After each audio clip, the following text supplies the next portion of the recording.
Di siang hari pria ini adalah malaikat penolong, tetangga yang sempurna dan sosok paling dermawan di seluruh penjuru desa Bedburg. Namun di balik senyum hangat itu, jiwanya telah digadaikan pada kegelapan. Ia menyimpan rahasia psikologis yang paling jahat. Sebuah ilmu hitam kuno yang siap merobek wujud manusianya. Inilah kisah nyata monster paling manipulatif dalam sejarah dunia. Kalian mengenalku sebagai tetangga yang ramah, tapi hutan ini tahu siapa aku saat malam tiba. Bayangkan sebuah malam di musim gugur tahun ke-1589 di sebuah desa kecil bernama Bedburg, Jerman kuno. Di bawah langit malam kelam, udara mendadak lumpuh total oleh ketakutan luar biasa mendalam bagi seluruh penduduk desa. Selama berbulan-bulan lamanya, desa kecil terpencil ini terus-menerus diteror oleh sesosok makhluk kejam dan sangat misterius yang tampak jelas bukan manusia biasa. Banyak hewan ternak warga ditemukan mati mengenaskan dengan leher hancur tercabik-cabik oleh cakar tajam monster kelaparan malam hari. Hal yang jauh lebih mengerikan adalah anak-anak mulai hilang satu persatu secara misterius tanpa menyisakan jejak. Pencarian mendalam di sekitar desa hanya menyisakan bercak merah segar yang mengerikan di atas hamparan rumput basah pinggir hutan pinus yang gelap gulita. Para warga ketakutan kini hanya bisa berbisik cemas di balik pintu kayu rumah mereka yang terkunci sangat rapat. Mereka sangat percaya bahwa seisi hutan Bedburg telah dikutuk secara kejam oleh kekuatan kegelapan kuno haus jiwa manusia. Di bawah kegelapan malam, mereka meyakini ada sesosok werewolf, manusia serigala raksasa kejam, aktif mengintai dan berburu mangsa. Namun, tidak ada satupun warga desa menyangka bahwa monster paling mengerikan di Bedburg justru tetangga terbaik dan paling dermawan di desa. Monster keji tersebut selalu tersenyum paling ramah dan hangat kepada semua orang di jalanan desa berkabut tipis. Perkenalkan, Peter Stam. Di mata seluruh warga desa Bedburg, Peter adalah sosok petani kaya raya terhormat yang tampak sangat mustahil untuk dicurigai. Ia dikenal sangat dermawan, tetangga bersahabat kepada siapa saja, dan ayah penyayang yang tulus menyayangi seluruh keluarganya. Jika ada tetangga kesulitan hidup, Peter selalu menjadi orang pertama yang mengulurkan tangannya untuk membantu tanpa pamrih. Namun, seluruh citra positif dan kebaikan tersebut sama sekali tidak berlaku bagi seorang pemuda lokal tangguh bernama Hans. Adik perempuan Hans yang ia sayangi baru saja menghilang misterius tepat 1 minggu lalu tanpa kabar sama sekali. Di saat warga lainnya pasrah menyalahkan serangan binatang liar biasa, Hans menyadari beberapa kejanggalan yang sangat mencurigakan. Hans mencatat setiap kali terjadi serangan atau ada anak hilang mendadak, Peter Stam selalu tidak ada di rumahnya. Mengapa pakaian milik Peter kadang-kadang menyisakan bau anyir segar yang samar, meskipun ia mengeklaim baru pulang dari ladang gandumnya yang sangat luas? Kecurigaan mendalam Hans perlahan berubah menjadi obsesi, sangat berbahaya bagi keselamatan jiwanya sendiri. Di bawah bayang-bayang teror, di bawah sinar bulan purnama dingin, Hans menggenggam erat sisa kalung adiknya dan bersumpah membongkar rahasia monster terkaya desanya.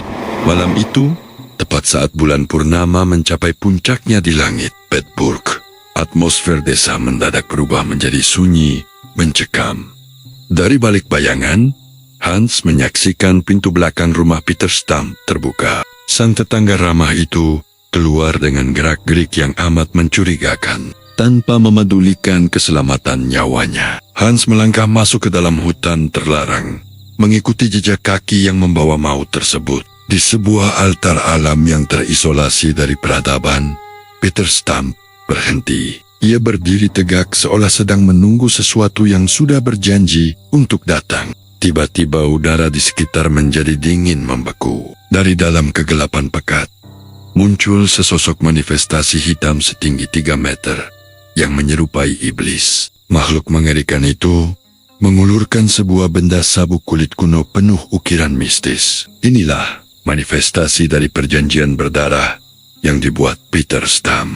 Di balik semak-semak, akal sehat Hans runtuh seketika. Ia melihat Peter mengikatkan sabuk terkutuk itu ke pinggangnya. Seketika itu juga, kutukan bekerja, tubuh Peter bergetar hebat. Tulang-tulangnya patah dan bergeser secara paksa demi membentuk anatomi monster. Kulit manusianya robek, digantikan bulu hitam tebal dan cakar pemangsa. Peter Stam kini telah lenyap dan berganti menjadi ancaman paling nyata di tanah Jerman sang manusia serigala Bedburg. Satu suara kecil, satu kesalahan fatal. Di dalam hutan sesunyi ini, suara ranting patah di bawah kaki Hans terdengar seperti ledakan meriam. Sang monster menoleh, mengunci pandangannya pada semak-semak tempat Hans bersembunyi. Insting predator itu bekerja seketika. Ketakutan purba menguasai tubuh. Hans ia berlari secepat yang ia bisa menembus kegelapan, membelah malam yang mematikan. Makhluk itu tidak mengejar dari tanah. Ia berburu dari atas, melompat di antara dahan pohon seperti bayangan maut yang siap menerkam. Nyaris kena. Ayunan cakar monster itu merobek pakaian Hans, menyisakan jarak setipis rambut dari kulitnya. Kegelapan hutan Bedburg seolah menolak menyelamatkannya. Hans tersangkut di dalam kubangan lumpur, menjebaknya tepat di jalur perburuan. Dari balik kabut tebal, wujud mengerikan jelmaan Peter Stam mendekat tanpa tergesa-gesa. Ia tahu mangsanya tidak bisa lari kemanapun. Upaya nekat yang sia-sia. Senjata manusia tak mempan menembus kulit tebal monster terkutuk itu. Di ambang batas kesadarannya, Hans melihat secercah harapan. Cahaya obor desa Bedburg berada hanya beberapa puluh meter di depannya. Namun predator jejadian itu melompat dengan satu terkaman terakhirnya. Apakah ini akhir dari hidup Hans? Hanya dalam hitungan sepersekian detik dari kematian, Hans melempar tubuhnya melewati batas desa. Ia selamat dari terkaman maut sang monster. Dengan sisa tenaga di tenggorokannya, Hans berteriak mengungkap kebenaran yang tak terpikirkan. Peter Stam! Manusia serigala itu adalah Peter Stam. Ketakutan yang selama berbulan-bulan memenjarakan desa Bedburg kini berubah menjadi kemarahan massal. Warga desa bersatu demi membalas dendam anak-anak mereka yang hilang. Mereka mengepung makhluk itu dengan barisan obor menyala. Api menjadi satu-satunya pelindung manusia dari cakar maut sang monster purba. Monster itu meronta. Namun warga desa bergerak cepat melemparkan jaring besi pemburu beruang, mengunci pergerakan makhluk buas tersebut ke tanah. Di bawah tekanan kepungan api dan besi manusia, kekuatan gaib yang menopang kutukan itu mendadak tidak stabil. Sihir iblis pada sabuk kulitnya mulai memudar. Sebuah proses menyakitkan terjadi di depan mata warga yang terperangah. Anatomi serigala raksasa itu menyusut, mengembalikan wujud asli di balik topeng monster. Ketika asap menghilang, tidak ada lagi monster serigala. Yang tersisa hanyalah Peter Stam, tetangga kaya yang ramah, terduduk lemah dan tak berdaya. Rahasia terbesar Bedburg akhirnya terbongkar. Malam itu, sang manusia serigala telah tertangkap.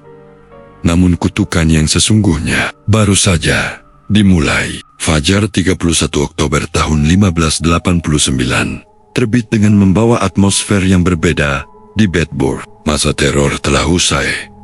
Namun luka di hati warga desa tak akan pernah benar-benar sembuh. Otoritas hukum tidak memberi ampun. Di bawah hukum kekaisaran saat itu, Peter Stam dipaksa naik ke atas alat siksaan paling brutal untuk mempertanggungjawabkan perbuatannya. Di bawah siksaan yang menghancurkan tubuhnya, Stump akhirnya mengaku. Ia mengeklaim telah menjalin hubungan dengan kegelapan sejak usia 12 tahun demi mendapatkan kekuatan mutlak. Catatan pengadilan mencatat pengakuan yang membuat bulu kuduk berdiri. Stump mengaku telah menghabisi 16 nyawa, termasuk 13 anak-anak, demi memuaskan rasa lapar monsternya. Hukuman yang dijatuhkan kepadanya tercatat sebagai salah satu yang paling kejam dalam sejarah Eropa.